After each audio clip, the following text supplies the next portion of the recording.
কপিল বস্তুর রাজপ্রাসাদে একসময় যে শিশুটির জন্ম হয়েছিল তার নাম রাখা হয়েছিল রাহুল, যার অর্থ বন্ধন বা শৃঙ্খল। সিদ্ধার্থ যখন মহাভিনিষ্ক্রমণে বেরিয়ে পড়েন তখন রাহুলের জন্ম হয়নি, অথবা হয়তো তার কয়েকদিন আগেই হয়েছিল। এই বিষয়ে পালি ও মূল সর্বাস্তিবাদ ঐতিহ্যে এই বিষয়ে সামান্য মতভেদ আছে। সেই শিশু বড় হয়েছে মায়ের কোলে, বাবাহীন জীবনের ছায়ায়, রাজকীয় আরাম আয়েশের মধ্যেও এক অদৃশ্য শূন্যতা বয়ে নিয়ে। বৌদ্ধবার্তা ও বোধি স্টোরিজ চ্যানেলের এই ভিডিওতে রয়েছে সেই গভীর গল্প, যা মনে করিয়ে দেয় সত্যিকারের সম্পদ কি। খ্রিস্টপূর্ব ষষ্ঠ শতাব্দীর এক শুভ দিনে তথাগত গৌতম বুদ্ধ প্রথমবার কপিল বস্তুতে ফিরে আসেন। তিনি তখন নিগ্রধারামে অবস্থান করছেন। রাজপুত্র সিদ্ধার্থ আর নেই, আছেন শ্রমণ তথাগত, যার চোখে সংসারের সব মোহ ধূলিসাৎ হয়ে গেছে। যশোধরা, যিনি একা হাতে রাহুলকে বড় করেছেন, তার মনে তখনও পুরনো ভালোবাসা আর বর্তমান বেদনার দ্বন্দ্ব চলছেই। তিনি 7 বছরের ছোট্ট রাহুলকে সুন্দর পোশাক পরিয়ে সোনার গয়নায় সাজিয়ে বলেন, দেখো, ওই যে শ্রমণ তথাগত, তিনি তোমার পিতা। তিনি রাজ্য ও ধন সম্পদ ত্যাগ করিয়াছেন। তুমি তাহার নিকট গিয়া তোমার উত্তরাধিকার প্রার্থনা করো, কারণ পিতার সম্পত্তির অধিকারী পুত্র। নিষ্পাপ মন নিয়ে রাহুল দৌড়ে যায়। তথাগতের লম্বা ছায়ার দিকে তাকিয়ে মুগ্ধ কণ্ঠে বলে, ও শ্রমণ, তোমার ছায়াটাও কি মিষ্টি। তথাগত ভিক্ষা শেষ করে নিগ্রধারামের দিকে রওনা হন। পেছনে ছোট ছোট পায়ের শব্দ, রাহুল তার পিছু নিচ্ছে। বারবার নরম গলায় সে বলে, আমার উত্তরাধিকার দাও শ্রমণ, আমার উত্তরাধিকার দাও, উত্তরাধিকার দাও। এই সরল আকুতি তথাগতের মনে গভীর আলোড়ন তোলে। তিনি মনে মনে ভাবেন, যে সিংহাসন আমি ছেড়ে এসেছি, যে সোনা রূপ মণি মাণিক্য একসময় আমার পায়ের নিচে ছিল, সেগুলো সবই অনিত্য, দুঃখের আধার, তৃষ্ণার জন্মদাতা। এই নিষ্পাপ শিশুকে যদি আমি সেই ক্ষণস্থায়ী সম্পদ দিই, তাহলে তার জীবন আরও গভীর দুঃখের অন্ধকারে ডুবে যাবে। কিন্তু আমি যে অমর ধন পেয়েছি, বোধিবৃক্ষের নিচে যে ধর্মরত্ন অর্জন করেছি, সেটাই তো সবচেয়ে বড় উত্তরাধিকার। আমি ওকে সেই অক্ষয় সম্পদের অধিকারী করব। তিনি সারিপুত্রকে ডেকে বলেন, সারিপুত্র, আমার ছেলে রাহুল উত্তরাধিকার চাইছে। আমি তাকে পার্থিব ধন দিতে পারি না। তুমি ওকে পব্বজ্জা দাও, যেন সে সংসারের বন্ধন ছিঁড়ে ধর্মের পথে এগোতে পারে।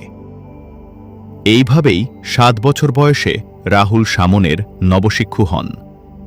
এই ঘটনার উল্লেখ আছে বিনয় পিটকে মহাবজ্ঞ গ্রন্থে। কিন্তু তথাগত শুধু দীক্ষা দিয়েই থেমে যাননি।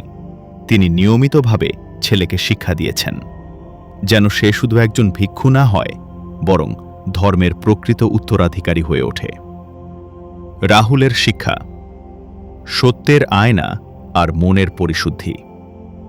অম্বলুট্ঠিকা রাহুলবাদ সূত্র, মজ্জিম নিকায় 61।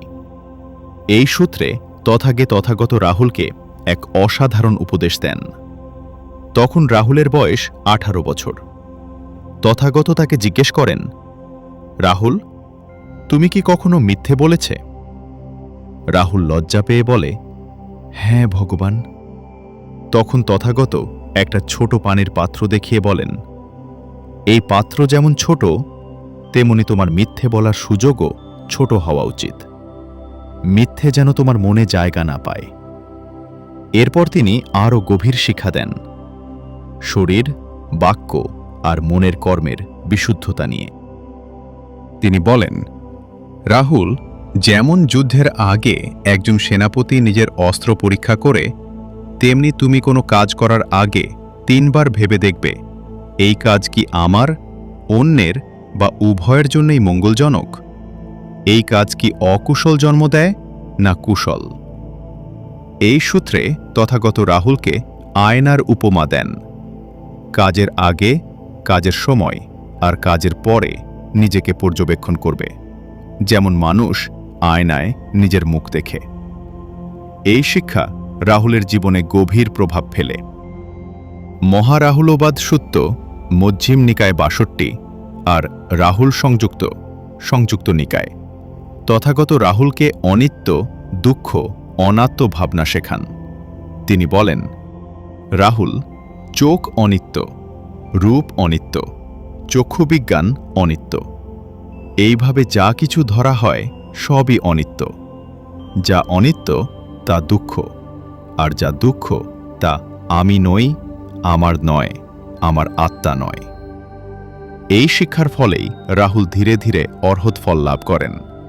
পালি ঐতিহ্যে বলা হয় তিনি শিক্ষাকামী ভিক্ষুদের মধ্যে শ্রেষ্ঠ ছিলেন। রাহুলের এই উত্তরাধিকার প্রাপ্তির দার্শনিক তাৎপর্য কি? তথাগতের এই সিদ্ধান্ত ছেলেকে রাজ্য না দিয়ে ধর্ম দেওয়া বৌদ্ধ দর্শনের মূল কথা। ধম্মপদে বলা হয়েছে, সব্য দানাং ধম্মদানাং জিনাতি, সব দানের মধ্যে ধর্মদানই শ্রেষ্ঠ। রাহুলের উত্তরাধিকার ছিল না সোনার মুকুট, না হাতি ঘোড়া রথ, না কপিল বস্ত্র সিংহাসন। তিনি পেয়েছিলেন 4 আর্যসত্য, অষ্টাঙ্গিক মার্গ আর শীল সমাধি প্রজ্ঞার ত্রিরত্ন। এই উত্তরাধিকার নষ্ট হয় না, চুরি হয় না, কোনো রাজাও কেড়ে নিতে পারে না। এই ধন অমর, নির্বাণের পথ দেখায়। এমন উত্তরাধিকার আধুনিক বিশ্বে কি প্রাসঙ্গিকতা বহন করে? আজকের পৃথিবীতে যেখানে বাবা ছেলের সম্পর্ক অনেক সময় সম্পত্তি, টাকা পয়সা আর ক্ষমতার চারপাশে ঘোরে, সেখানে রাহুলের কাহিনী এক অমূল্য শিক্ষা দেয়। প্রকৃত বাবা সেই যে সন্তানকে এমন কিছু দেয় যা তাকে মুক্ত করে তার দুঃখের অবসান ঘটায়। তথাগত তার ছেলেকে সংসারের বন্ধনে বেঁধে রাখেননি, তিনি তাকে মুক্তির পথ দেখিয়েছেন। রাহুল আজও আমাদের বলে, যে সম্পদ চিরকাল থাকে না তা উত্তরাধিকার নয়। যে সম্পদ তোমাকে নিজের সত্যিকারের পরিচয় দেখায় সেটাই আসল উত্তরাধিকার। এই কাহিনী শুধু একটা ঐতিহাসিক ঘটনা নয়, এটা এক চিরন্তন দর্শন, এক হৃদয়ছোঁয়া কাব্য, এক মানবিক আদর্শ। রাহুলের মতো আমরাও যেন সেই অমূল্য ধর্মধনের উত্তরাধিকারী হতে পারি।